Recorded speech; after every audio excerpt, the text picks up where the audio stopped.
There's a question that was sent in earlier that says, what percentage of a CEO's time should now be spent looking beyond the returning to work phase? Sorry, can you repeat that question? What percentage of a CEO's time should now be spent looking beyond the return to work phase? I think, you know, all the CEOs, you know, that I've talked to over the past couple of months, you know, their first and foremost, I mean, obviously their first and foremost was dealing with the immediate crisis. You know, how do you keep your employees safe? How do you get them from home? Who's staying? Who can work remotely? So I think there was an immediate, you got to respond to the crisis. For many of them, it was portions of their business completely shut down.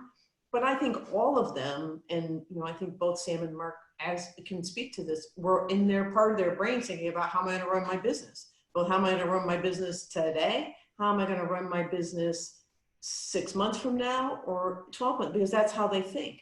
And so I don't know anyone who completely shut their brain down and said, other than for that immediate crisis, and said, I'm not worried about where my business is going to be in the future. And so I think that's a continual piece, but you know, the two CEOs can weigh in as well.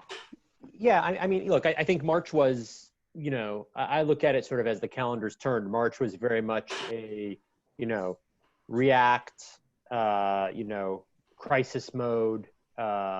Literally, I had an executive team meeting every day from March 11th through the end of the month. Like we were meeting daily. And then, you know, calendars turned to April and we were like, okay, now it's more scenario planning. You know, we don't really know what the future is, I think to Andy's point earlier, but let's start to sort of scenario plan, figure out what the futures might look like. And I think now in May, we are almost, you know, yeah, of course we're thinking about reopening and all those things. In fact, we have an office in Poland where we already reopened an office, and we've already started, you know, we already got our first taste of how to have an office open in a post-COVID world, which has been an interesting learning. So I think now we've sort of incorporated COVID-related activities into our planning and how we think about, you know, our business. I mean, this is now our business. It's no longer an asteroid that has hit us. It has now been